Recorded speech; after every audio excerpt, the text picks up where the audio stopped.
Hey, Jeremy, Hey, Bradford. welcome.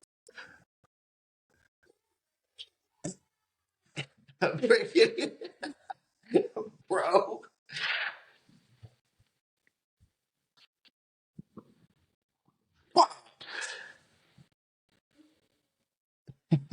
Did you hurt your shoulder? Yeah, my left shoulder's jacked. Golly. Ah, more push-ups later. I did get to 200 this week. That's, you know, that's pretty badass. Have you run yet, Jeremy? Nope. How's the Achilles? I don't know. It's not perfect. That's for sure. Sometimes I notice it, sometimes I don't. How long until you think you can run again? Probably Or a more year. importantly, how long until you see a doctor? I don't know, Brad. Probably a year before I can run.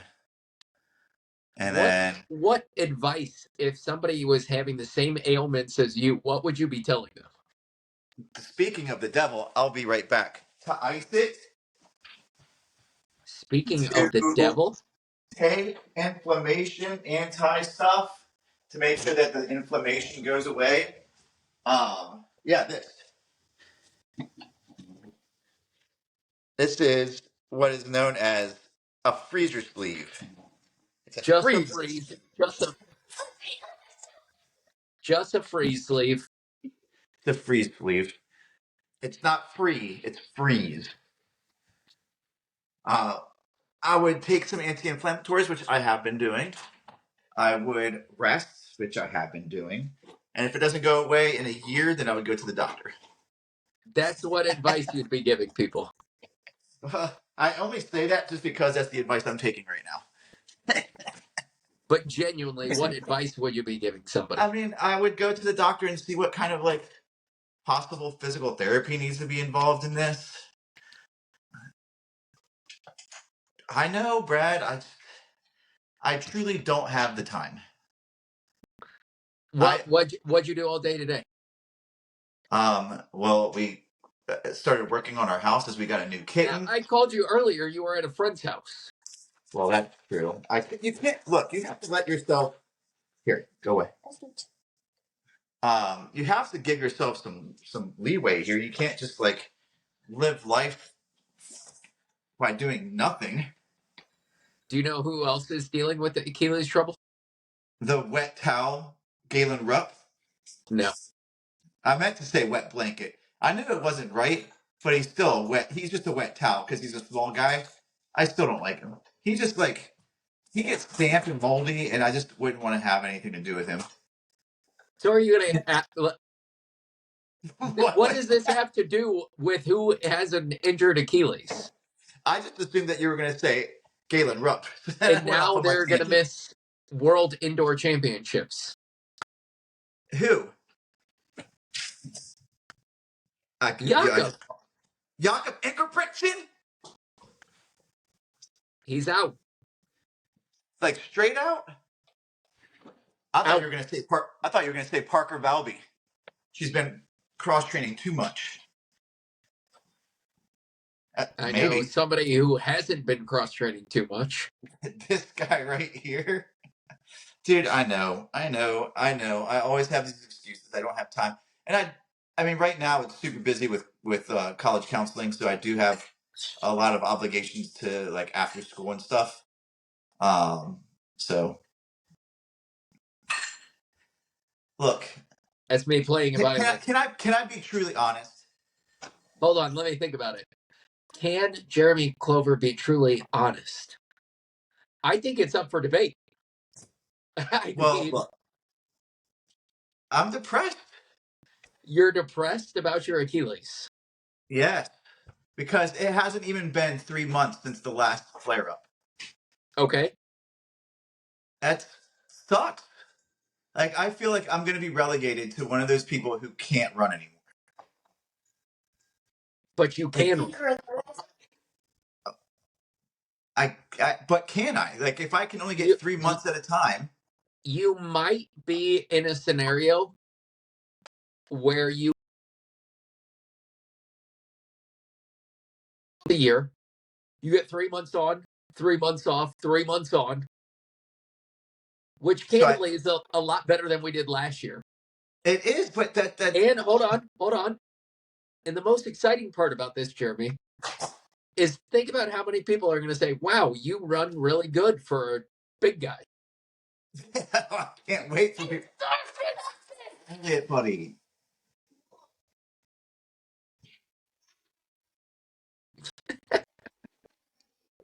But we have talked. If you are sorry, then changing how you behave is the way to show that you're sorry, right? Okay. No, you can apologize profusely. And then do it all over again. Yeah. Ideally, that's what he would do. And then go into the corner and I don't know why I do this. I don't know that he does know why he does that. I don't know. So you're depressed. Yeah. And I feel like, okay, and here's another thing. I always feel like a poser anytime I start doing anything new. Like So what? like if that's going to like a gym to start lifting weights, I feel like a poser because I'm not good at it and I don't know what I'm doing. So then people know that I'm not doing what I'm supposed to be doing, and then I feel like I don't belong there. Like this is what goes through my. I don't think you understand all of the things that go through my mind. So even if nobody's around, let's say, like for me to start doing push-ups was a big deal because I was like, I've not. No, it's not. I'm not looking for applause. It's me sitting there and saying, all right. So if I do these push-ups, that means I'm starting from scratch, which means I'm a noob, which means that I don't belong here doing this. This is like truly the things So that go your through my mind. mindset isn't like I don't like not being good at it. It's just I don't belong in my living room. Yes. This all stems from a lack of confidence. I'm only truly confident about one thing, and that's when I'm fit, that I'm fast. Ah, I'd Shut up, probably. Bradford. Shut up. When I'm I fit, mean, when I'm fit, I run pretty well when I get fit, right? Like I run you better mean than at a average. level of competency that you don't feel out of place. Yes. Like people are like, this guy probably knows what he's doing. Worse versus like, and probably I could say that about like my teaching. I think I'm a pretty okay teacher. I'm not going to say I'm the best because I'm not the best. I know I'm not the best. I'll never claim to be the best at that. And I won't ever claim to be the best runner because I'm not. But like those two things, I'm pretty good at it. And college counseling. What? Do you see? Oh, you got it too. It's not working anymore. So why, when you say two things, do you hold up four things? Hey!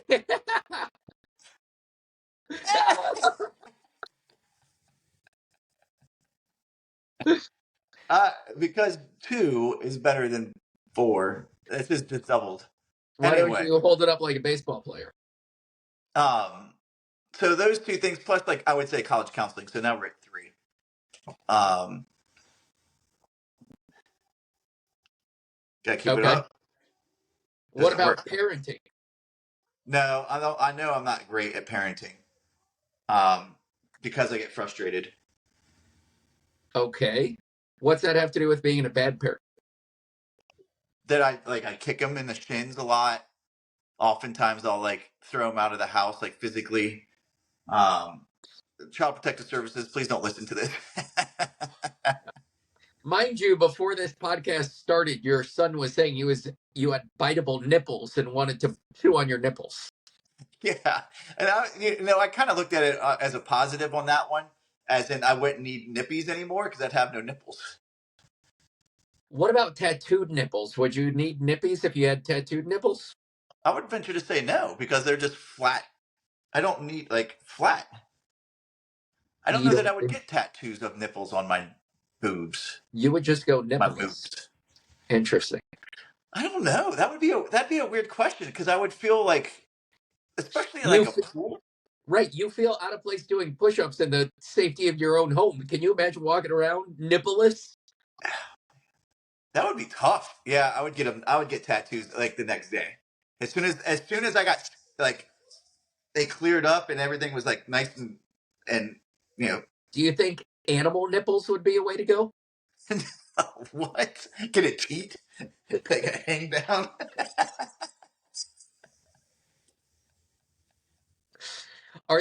Is there any other animal in the animal kingdom that has nipples similar to male nipples? Or Human like male nipples. monkeys? Like gorillas and stuff? Primates? I feel like though even like those big ass orangutans have like the men even have like floppy nipples. Like you, right? Don't have floppy nipples. Prove it.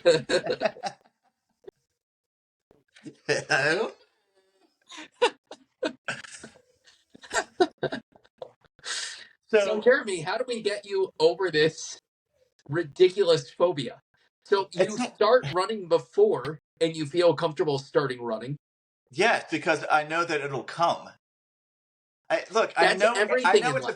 I know it's a paradox. I know it doesn't make a whole lot of sense. I know that, like, I am okay with going out and like running 10-minute miles when I'm starting, knowing that it'll come. It's no different than if I were to go to a gym and start lifting, or do my push-ups here, or do my sit-ups here, or do my planks, or whatever it is. I know it's no different because everything will come. But I don't know. I've just been doing it much more consistently as a runner than I have anything else. Like it's like I'm trying to reinvent myself when I do something new, and I don't know that I like that title or that like newfound identity doesn't sit well. But It's what new? scary, You don't have a new identity. right? But it's scary to start something that you know that you haven't done before, or that it's been a long time because, like, what if it doesn't come back?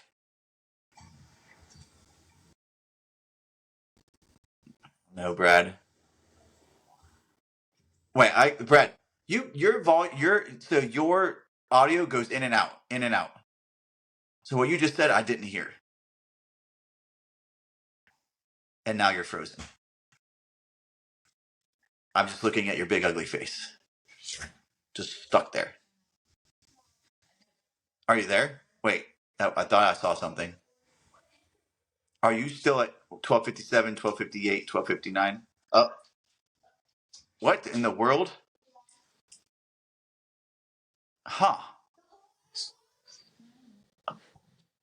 Oh, I can I see don't you know. now. I don't know. I like all of a sudden. I think when you were doing this, it signaled to my thing to cut off. You do this, and it makes party streamers. That's pretty cool. What did we do? Is that the like?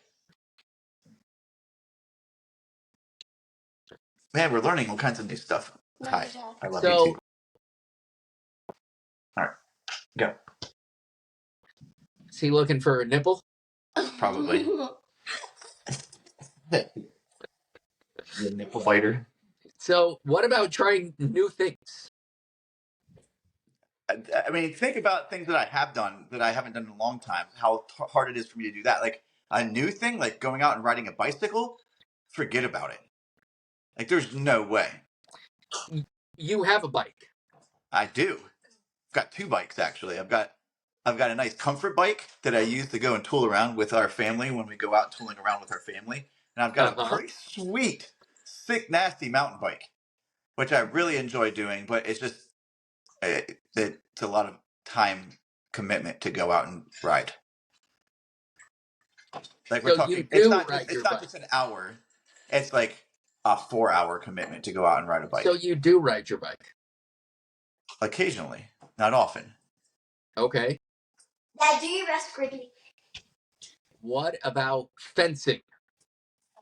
I think I would be good at that because I fence my kids in my class with our foam swords, and I pop them real good. I always win that one. We're taking family fencing lessons right now. Are you really? Huh? How's that going for you? I mean, it's safe to say I'm the best in the house, like bar none. I'm basically came right out of the gates, Dread Pirate Roberts from Princess Bride. I'm more along the lines of Inigo Montoya myself. Yeah, Yes. you're good, but you're not as good as me.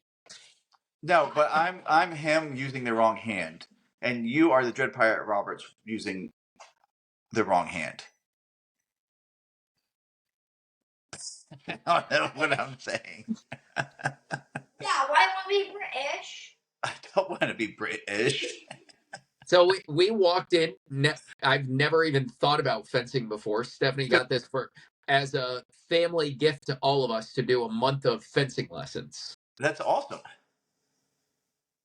And you're So just loving it.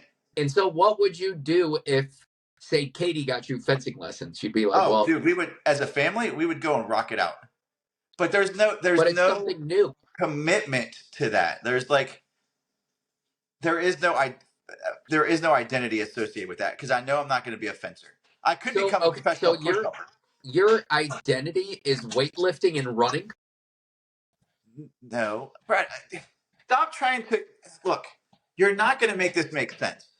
You're just not, because it doesn't make sense to me, even as I say it. I just know what I feel when I do it.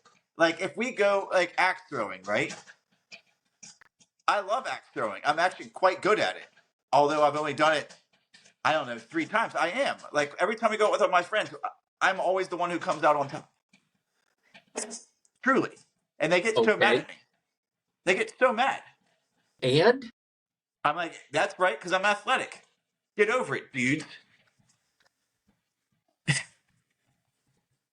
I like even this body. There is a body under the flub that pretty good. I feel like this is the world's like most convoluted oxymoron. It is. I'm telling you, I know it doesn't make sense. I get it. But those things have But no effect. You've shown up to races before in terrible shape. Oh yeah.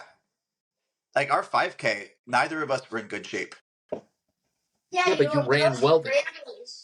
I ran no, Brett, I'm sorry. Okay. In the context of an average runner, yes, running 21 and a half minutes is good. But where we are coming from, where we are probably striving for, if we wanted to, and we could maintain some kind of effort, going 17 and a half, like at our age, I think that's not out of the question, right? We could possibly get to that fitness again if we could maintain some kind of like semblance of like, what am I trying to say? So, but why is it okay to show up out of shape? You've shown up in way worse shape than 21 and a half minute before. Oh, for sure. Yeah. You've shown up to marathons woefully underprepared. How do you know that? Have I told you this? How'd the Marine Corps marathon go for you? The Marine Corps marathon did not go well. And it's true. I think my long run for that race was 13 miles. Yeah. Got it done though. It was fun. I just did it with friends. Somebody had to pick you up off the ground. That's because I cramped. Not because I fell. Because I was dying from like exhaustion. I was cramping up. No, it was actual physical exhaustion that caused you to cramp. Your legs were not prepared to run 26.2 miles. But and I fell over at mile 23, and this big burly like Marine, he comes up, "Are you okay?" Like, I don't know. He truly picked me off the ground and placed me down. He was probably 6'4", 270 pounds, like just a monster of a dude. And I was like, he was like, "Are you okay now?" I'm like, "I don't know." I was like, "But I'll find out." And I started trudging along. I think I dropped down to like 10, 20 miles.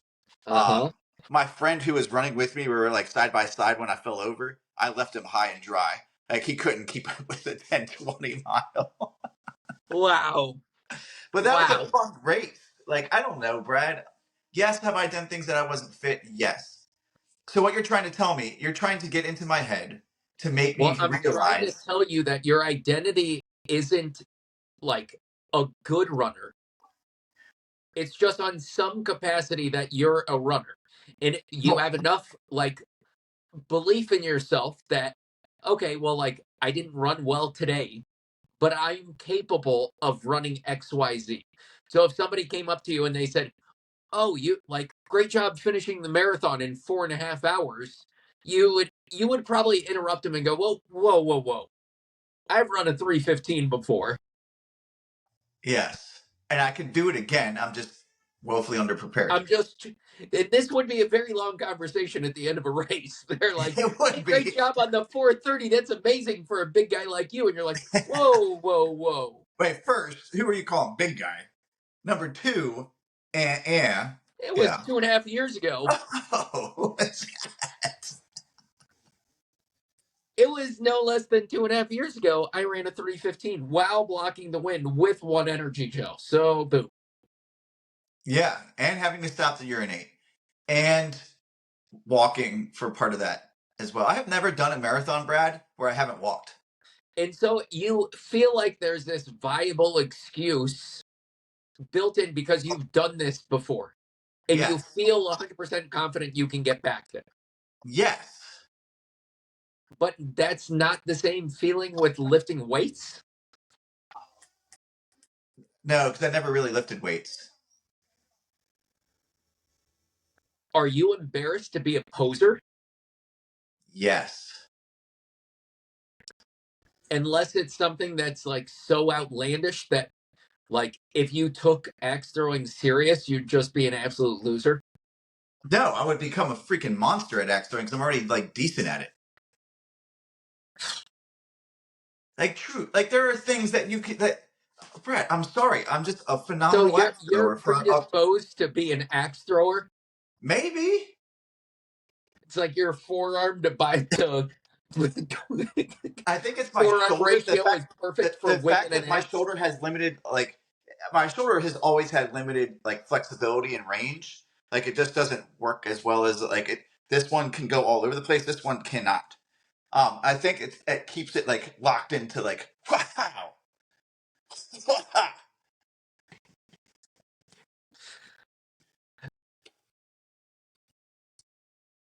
So, but like truly, so our friend actually, we were at their house. We went axe throwing with them. I don't know. It was last year. Like I don't know. Who are you And he was looking like, at? Who's over and, there? "Who me? Yeah, who's over there?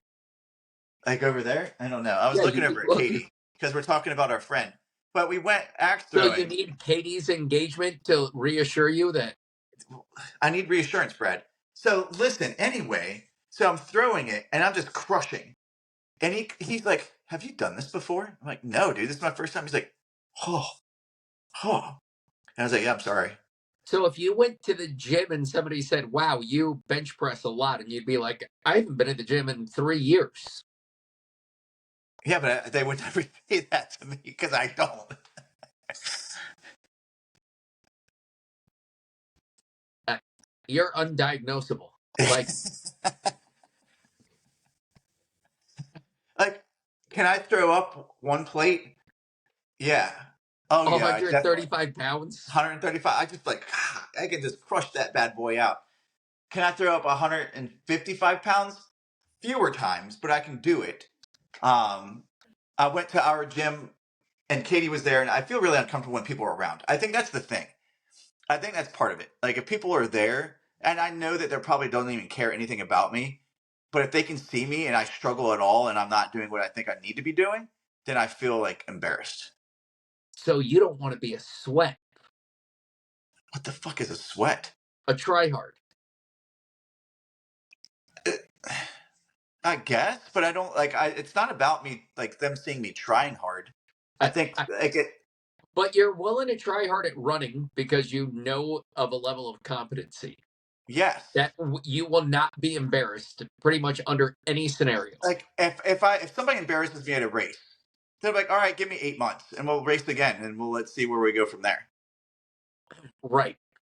And in axe throwing, you don't take it seriously, so you're not a tryhard. Like you're not the guy that's winging axes and you're like, well, like I've been working on this for years.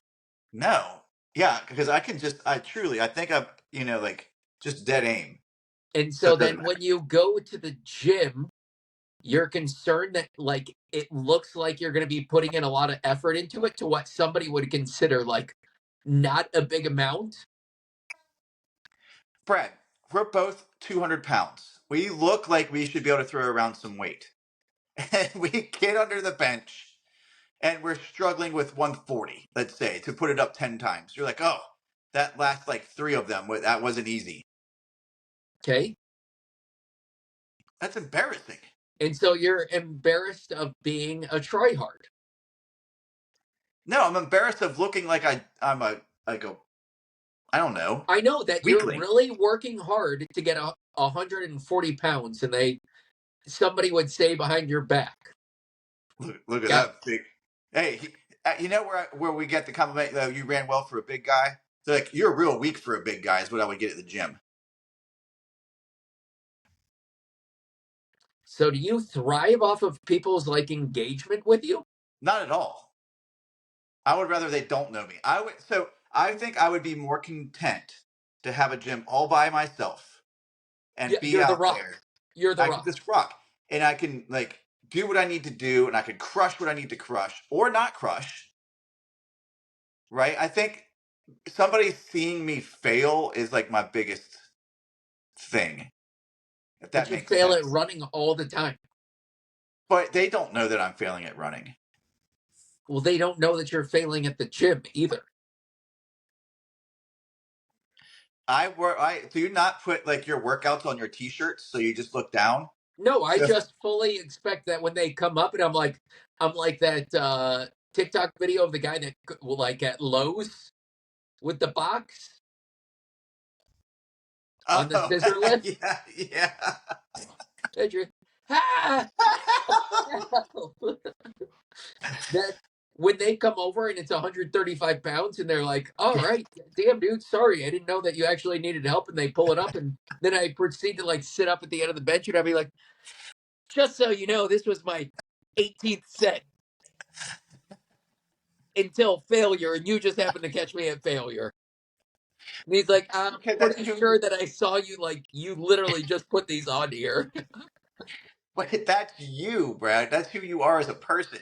That's who you've always been. You have like an infinite amount of just it's not ego, of courage.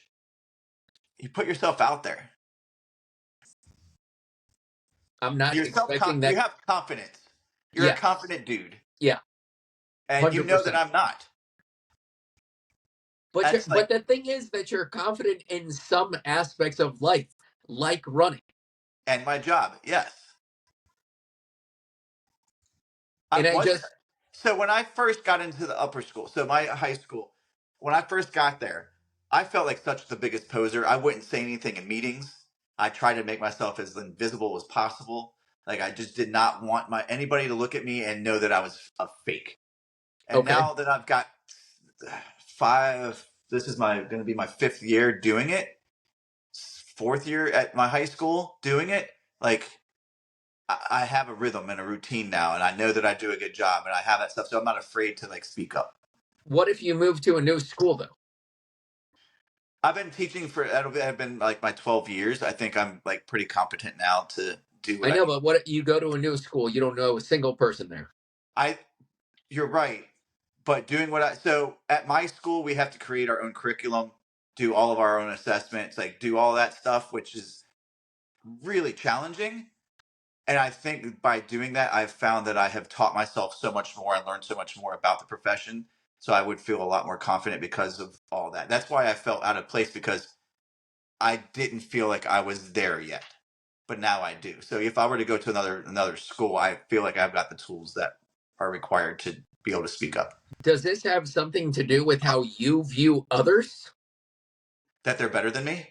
No, Yes. that like so somebody new comes in the school, they don't know shit all about teaching. Okay. And they sit there in every meeting and think that they have every answer. And so you're looking at this person thinking like you have no experience You have I don't no care idea about what you're I don't talking about. I don't think experience matters, Okay. but for me it does. So, but I'm saying this new person comes in, they think they know everything, and everything that they're saying you already know is wrong. Oh, I would, yeah, that, I mean, I don't know how I would handle that. I wouldn't throw them under the bus. I wouldn't call them But out. you would look at them and think like, this guy has no self-awareness whatsoever. Like, or Yeah. this person has no self-awareness. Yeah. And you would feel some level of embarrassment for that person. Like, this guy can't see the forest through the tree, or this person can't see the forest through the trees. Everything they're saying, it like the whole room is essentially laughing at this person. Yeah. I would feel bad for them. But And is maybe that what you're scared of? Like that of you me being don't that want to be the person. person with no That's self-awareness? possibly, yeah. I don't want to say something that would embarrass myself or to show that I don't know what I'm talking about. Okay. So when you watch like I don't know, people talk like and it's all over the internet. People are interviewing whether it's Trump supporters or Biden supporters or whoever. And they have this absolute lack of self-awareness of like a level of hypocrisy, of like just an inability to see anything other than that they are right when they're actually wrong. Yeah. So I don't think that they necessarily, I, so I have a better view of those people. I don't think that they necessarily don't know that they're being hypocritical. I think that they have given so much to the cause that for them to back off would be like a defeat in and of itself. So they I know get it's it, not that but they don't know. you see these people with like some lack of self-awareness and you're just like, I don't ever want to be that person. Yeah, Like in anything in life. And so I yeah, walk into axe throwing, something that I've never done before, but I have enough self-awareness that I'm not good, and then when I am good, then it's just like it's a win-win. yeah. But I always, so I'm that person who like always wants to listen to all the directions as they're being told, so I know exactly what I should. I don't want to do like a faux pas and do something I shouldn't be doing when I shouldn't be doing it. So like I'm very much a rule follower in that regard too. So I wouldn't go in and just like somebody would hand me an axe and I'd be like, okay, sweet, just start throwing it. I would like I want to know what I'm supposed to be doing. Huh. Okay. I think I have a better understanding of this. It still baffles me. Look, So, you're learning something about me every like new. We've known each other for 25 years now. so are you a pessimist by trade? I would call myself a realist. Okay. Okay. I'm not optimistic. I do look forward to things and I do think good things can happen. But I would say that like I'm But not like thinking about what are the you possibility of predisposed bad to? things. What are you predisposed to? Like if it's just like a quick gut reaction. So like a realist really isn't like you're trying to hedge your bet halfway in between, but at Yeah. some point you like get in there and you have a just a gut reaction like that I'm I'm that def- isn't going to happen. I'm definitely more of a pessimist then. Okay. I have to work toward the optimism part. Which is just you trying to find a way to rationalize into like Like getting at halfway least there. doing the thing that I'm like pessimistic about so that way there's a possibility that something can happen. Oh yeah. This is like I don't know why I find this so interesting. Mainly because it is so drastically different than who I am as a person. I know. I think that's Like why we get along fine. literal polar opposite that you tell me like we're doing fencing lessons and the very first thought that I have with no lie and no exaggeration is like I wonder if I'm just like God's gift to fencing and this might be my ticket to the Olympics. But it's not. You're not even being hyperbolic about it. What do you mean? Like you truly think that you may find your peace 100%. Like in everything you do. I think there's a like if I really want to try curling because I feel like I may be just a savant, a curling savant. I would pay money to watch you curl. So so most anything new, it's such a wide open world of possibilities that I immediately skew towards like the limitless end of it. That this may be just something that I don't even know that one, I'm gonna love, and two, I'll probably love it extra because I'm fucking amazing at it. So this might just blow your mind a little bit too. Like I wouldn't. So curling, I think I would actually be quite the good sweeper.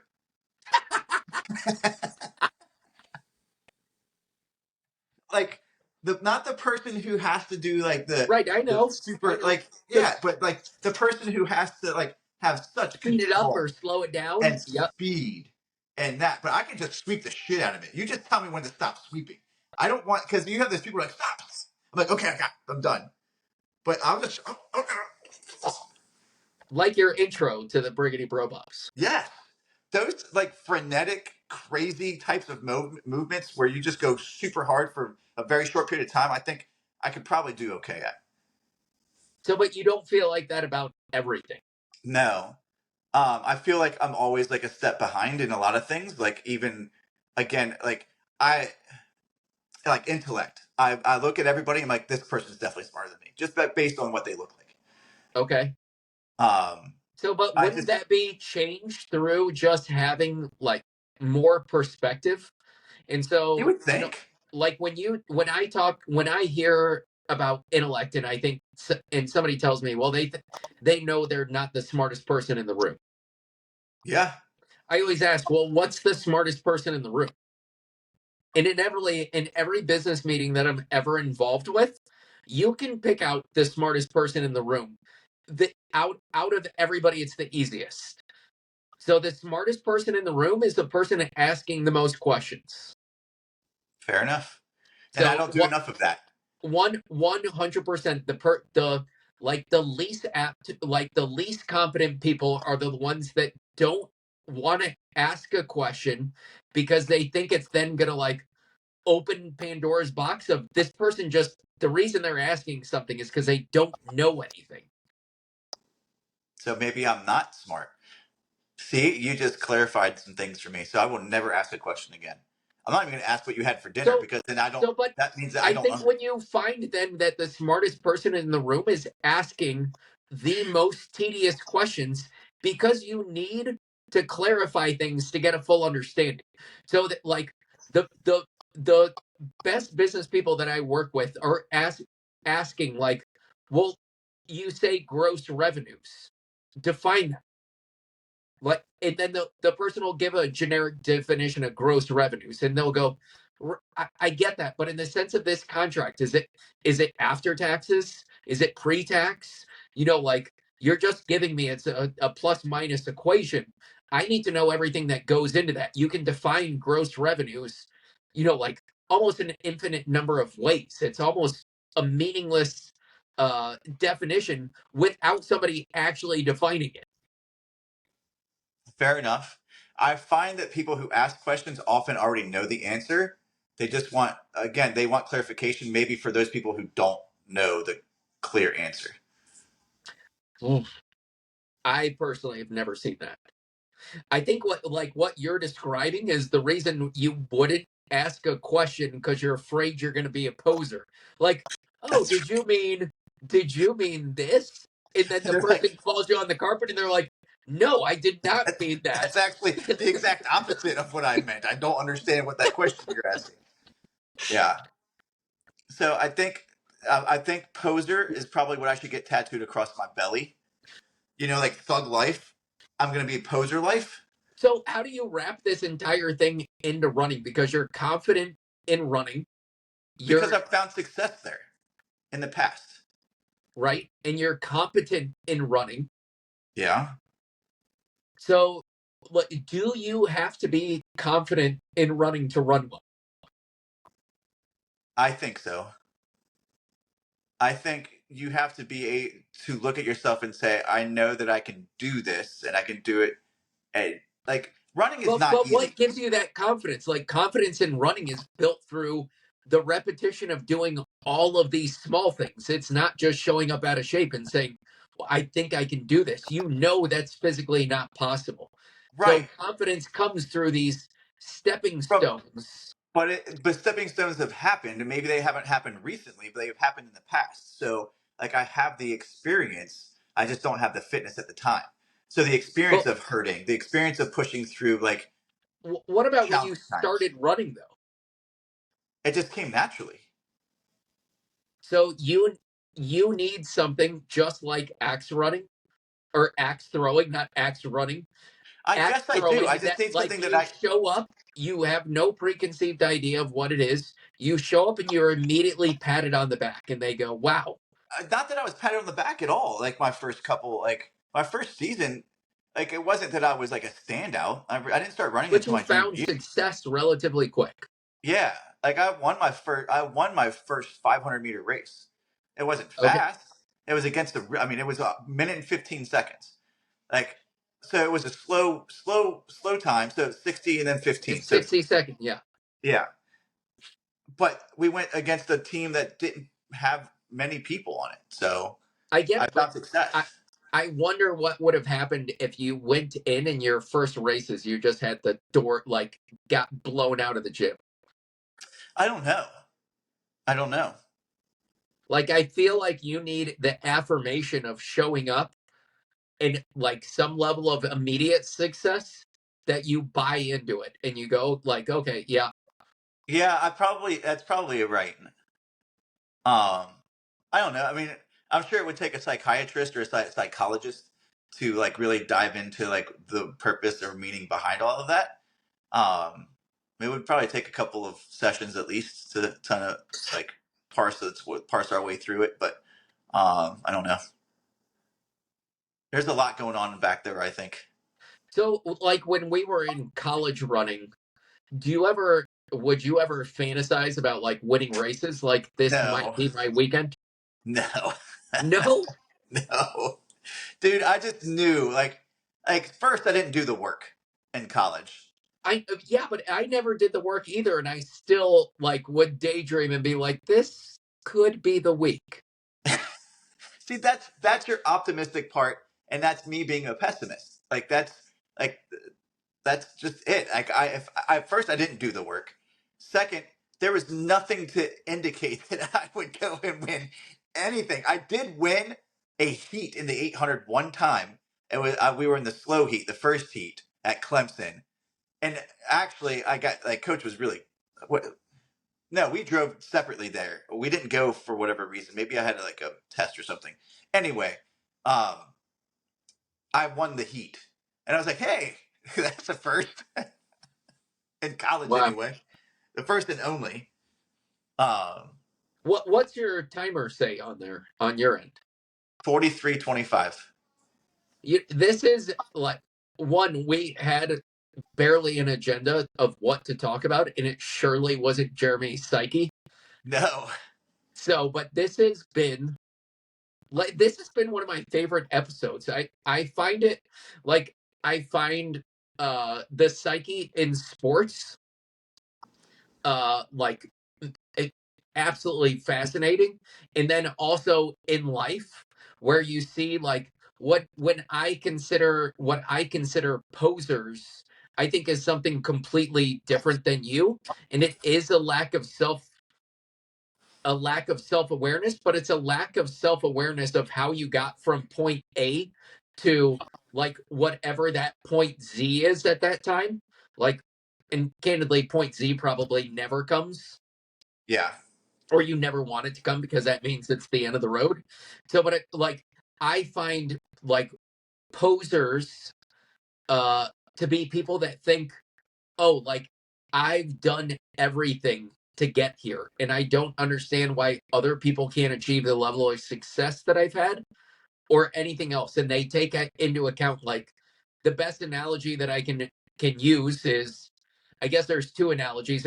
Have you ever seen these golf ball drops at like a? I know you don't golf that much, but there's like these things they bring in a little helicopter and they have a bucket full of golf balls. Everybody gets a like to put their name on a golf ball, and they just dump those golf balls out over a green, and whose ever golf ball lands in the hole is the winner. Like they win some big prize. Huh. So, and to me, posers are the people that like this whole thing is just dumped, which is 100% luck. Like Oh, for sure. they didn't put the ball in there. They had nothing to do with it, about anything. They dump it over and their ball trickles in and they go, well, that's because I'm perfectly round. Like I managed everything perfectly on my end to ensure my success of rolling in the hole. So, and then that discredits everybody else that it was just blind luck. Like they had nothing to do with this system. See, I have a complete different definition of poser. Yeah. It's the person who shows up and doesn't know what they're supposed to be doing, or tries to look the part but has no like history with whatever it is. It's that person who goes out, goes to the running shop, spends $3,000 on running apparel, and gets like the latest greatest. Shows up to a race and just has no etiquette, no anything, and they're posing as a runner. Like they don't. It's not that they aren't a runner because they're But I running. think that's the same thing. It's a complete lack of self-awareness. Yes, that's the self-awareness, but not like the person. They don't think that they are owed anything because of what they they haven't done anything yet. I think y'all should start a beef with like another channel / podcast, Buddy, and like and try and outrank them. Hey, we outrank all of them. No, you don't. All the Briggity Bro Bobs, we outrank them. So, but I think we're saying the same thing about like what a poser is, and I think so you've worked in retail, in particular running retail before, and you've worked in bicycle retail. And in bicycle retail, like who is the fucking worst person to come in a store? The person who like has I don't know. There's It's a the lot. rich person that thinks that they can buy their way to riding really well. Yes, but I also think it's the yeah, you're right. I had an idea, but it went away, so I'm going to agree with you right now. And so then when you worked in the bike shop, then you would like as soon as that person leaves, the entire store erupts. Like, can you believe this guy? Yeah, we had like there's just a person who has like 7 bikes and always is looking for the next like best thing This to get bike them is to the going to be next the level. difference. Yeah. And in running, like in a running retail, without ever having worked there, I assume it's the exact same thing. It's the person that comes in that just started running. They're training for their first marathon. It's their first race they've ever done, and they're giving you training advice. Yes.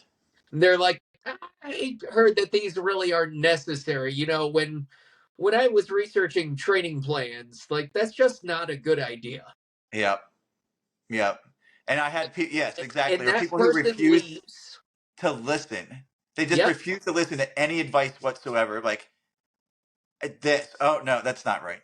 And the same thing goes with like college counseling stuff, like with parents. Like they come in and they're looking at the college experience as it was 25 years ago. And the whole like everything is different, right? Everything is different. And I'm like, look, this is what we're seeing now. No, that's not like that's just not okay. You're right. You're good. So I think because you've spent time like quote unquote behind the scenes, like there's not many people that work in running retail in the grand scheme of things. No, not many at all. And so I think because you've been behind the scenes and you like collectively we're probably prone to like being overly harsh on those people and making them like back, you know, like there was no memes back in the day, but we would essentially make these people a meme.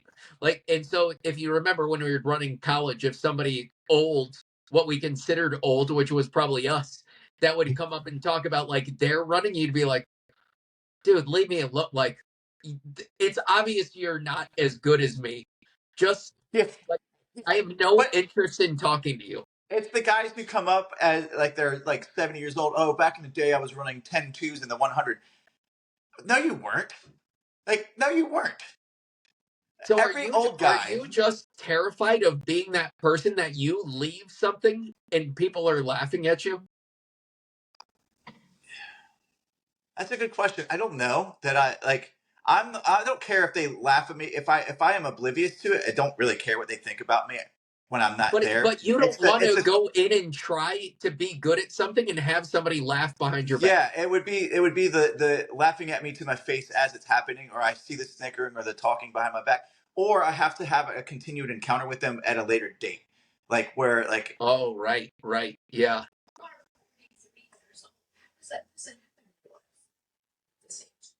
it could. Katie's like saying I'm 43, and like whatever. It, are you kidding me? It does happen. It happens to be Well, daily. in fairness, I think if you walked into a running shop knowing nothing and started talking like garbage about trading, that it doesn't matter at 43, they're going to laugh at you. Yeah, truly. Hey, what? Come here and talk. You can come. Some people have time for that shit in their 40s. I talk shit about people.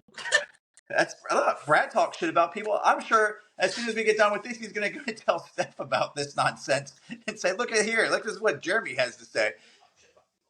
I don't talk shit about anybody. Well, I wonder. I want like so if what picture this world in from a running scenario. If you grew up in the environment that I grew up in, where now your self confidence and your optimism was on the same level as me, Yeah. do you think you'd be a better runner? No, Seriously? I don't think I'd be a better runner because it's not about the confidence. It's about like who I am. Like I like to eat junk food just like you do. I get it, but I'm saying if you had this, like, so what I think being overly optimistic, like thinking that you could be significantly better than you are, if the weather's right, if you have the right pair of shoes on, if you've done the training, etc., it gives you this bigger window to be able to perform it. That when you I look down at your watch and you go, "Holy like that's the fastest mile I've ever run." Then you don't just blow up. That you say, "Okay, like this is the day that I've been dreaming of."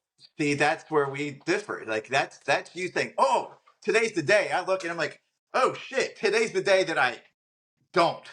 Yeah, so I understand that that's like the drastic difference. So it comes back to the question: Could you have been in college, and could you now be a better runner? Like, Yeah, how different of a runner do you think that you would be? I think it's vastly different runner because I would look at everything as an opportunity to like spread my wings a little bit more, or gain experience, or like have fun, or whatever it may be. Versus me, where I look at everything as like, well, today didn't go well. It means I'm not going to race well, or whatever it may be. Yeah, I think mentality has a big plays a big role in like performance. Um, so if I was more optimistic, yeah, I think I could have been a better runner, and I could be a better runner. Maybe I need to get hypnotized. I honest to God, was about to say the exact same thing. Oh, really? Yeah, Do you know a good it's hypnotist? so. I was listening to a uh, sports psychiatrist today who does hypnotization for athletes, Yeah. and he surmised this. So, what have you ever been hypnotized before, like at one of those, like a comedy club? So I think I have. Like when what I understand, and I like because I got called up at a comedy club, and I got asked to leave. But I like from what I remember, like you kind of remember what happens when you're under to a degree, but it's not like Yes. I remember it. But then they called me off, so I don't know if I truly was or if it was like me like playing games with myself. I don't know, but I would say yes, but I didn't go through with anything that happened thereafter. If that Okay. makes sense. And so I have been hypnotized before, and I had always described it that like you sit up there, they call up and then they kind of turn out the lights and they play some background music so that everybody in the audience can't hear what's being said to those being hypnotized. Yeah. And I don't remember like any of the countdown, but I remember the entire show. And so the entire show, it wasn't that I didn't know what was going on, and it wasn't like an out of body experience.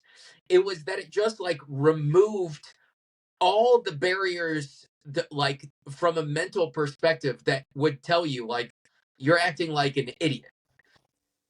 So, and like what this hypnotist on podcast was saying was, he said it's like it's essentially like being in a dream state where like you're getting all of your brain waves to move at the same frequency.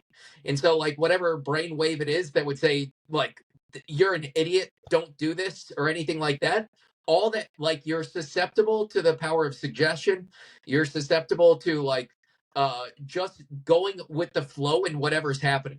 So in my instance, he hypnotized us and we were like on a Maury Povich show, essentially. And we had been like, we were in a trailer park and had been abducted by aliens. And, and, Great. and when I went up there, when I was selected to go up, I was like, I was quite embarrassed to go up. But what it did then is like, it made me like, I was literally like Elliot, just like going and grabbing the microphone. Like I wasn't done talking yet. And it was like being in a present and non-intoxicated version of being drunk, where like it makes you feel like anything goes. Yeah. Huh. And so what this psychologist was saying, he was saying like it's not a one-time fix, but it's allowing you slowly to reduce all the barriers that are prohibiting you from doing these things. So like that's the power of suggestion through hypnotism, according to this person. I like talk about a poser. I have no idea other than the fact that I have Well, you been said it with confidence, hypnotized before. Bradford. Yeah, You said it with 100%. yeah. And so I, I let's go get you hypnotized. Talk That's good. about an episode, dude. That would be an episode, Bradford. That would be quite the episode. Huh. Well, look, we've gone all this way. Can you just tell us about your running this week? Yeah, I ran on. I think I've only run one day this week. I did like one on, one off on the treadmill. I felt amazing. This is a recovery week for me. You really took that to the heart, buddy. I did, yeah. And so I've taken this to the nth degree. I've traveled a bunch this week. I'm still in Vegas now. I wanted to do well, despite the fact that I played absolutely like trash this weekend in a golf tournament. And yeah, I don't feel bad about it. So I think next week my legs are just gonna feel awesome. And I know, like I penciled down my training plan, and so I have penciled like this was a scheduled rest week for me. Yeah. And then basically what I do is I do a 3-week build. So at the end of 3 weeks, like I think the third week is just awful of it if you're actually building. I Yeah. think it's just the most difficult, in particular because you're typically ending the week with the longest run that you've done during Yep. that time frame. And then I drop it down just a tiny bit after the rest week.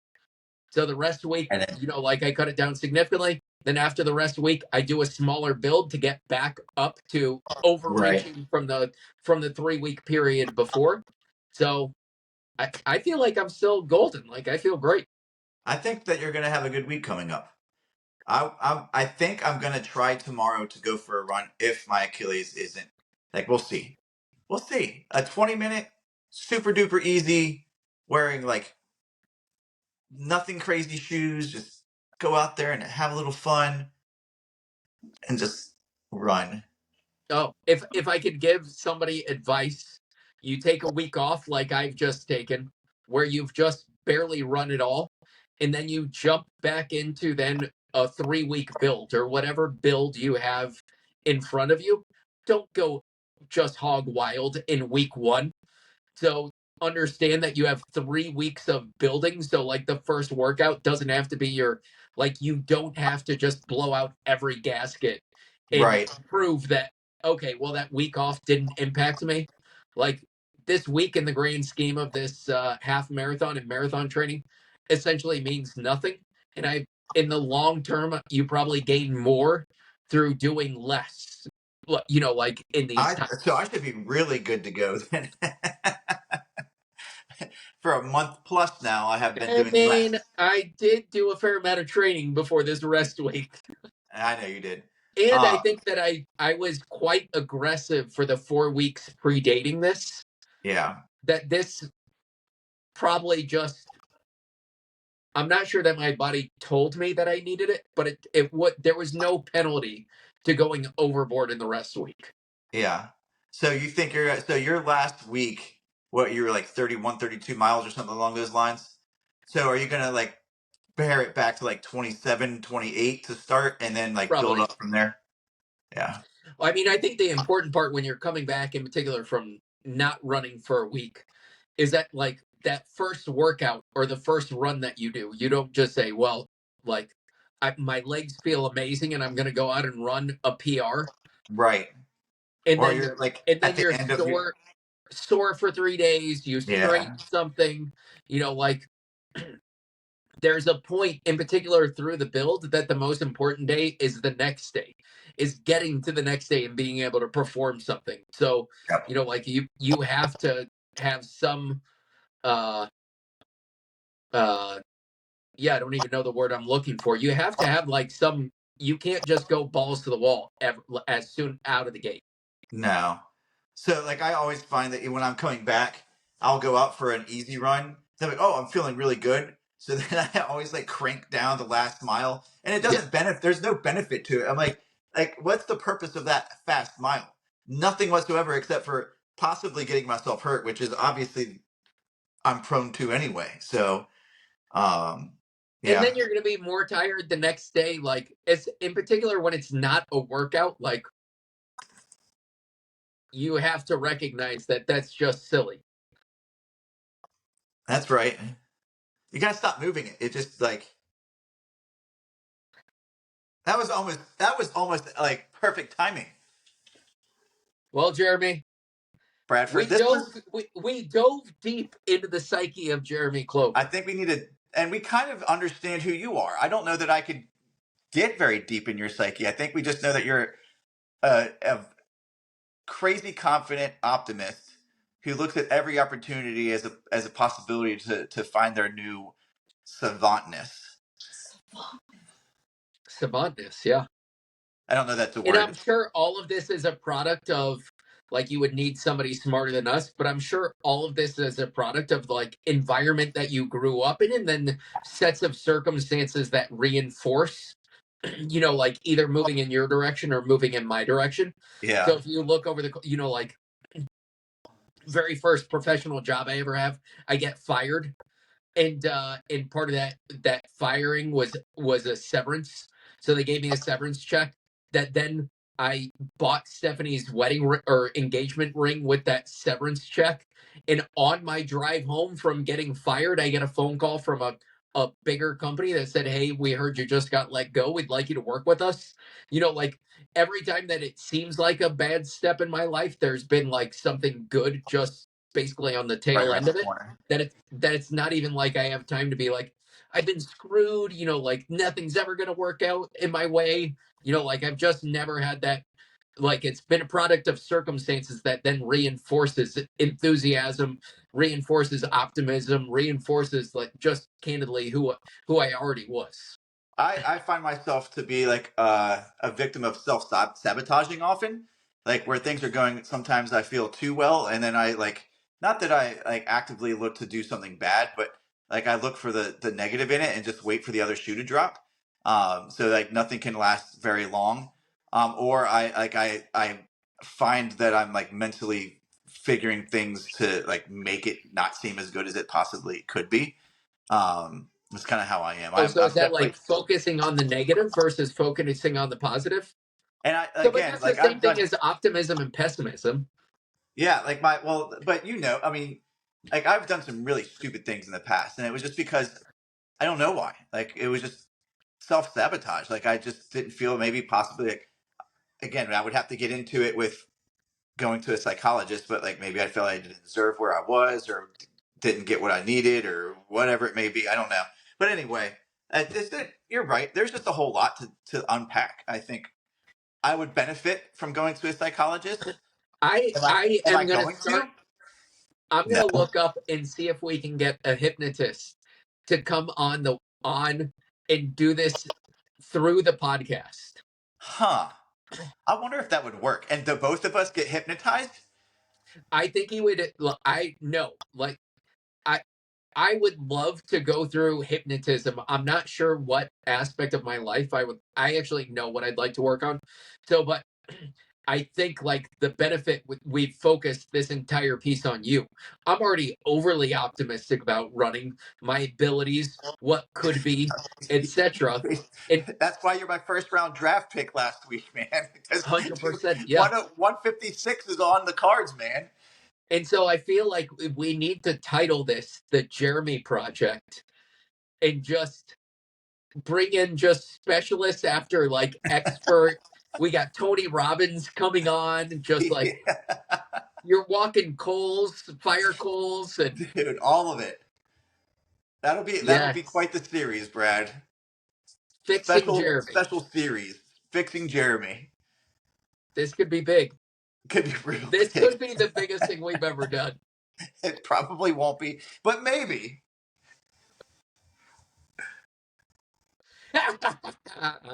Let's go. All right, bud. Yay! Hey, You're Jeremy. just like a 2-year-old. This is a good one, Jeremy. It was a good one. Thanks for doing it, man. I can already see the piece. It's going to be your face with like your head coming off and us diving into your head. That'll be a wonderful thumbnail. All right, bud. Hey, Hey, love you, love bud. you. Love you. See See you, you, dude. bud.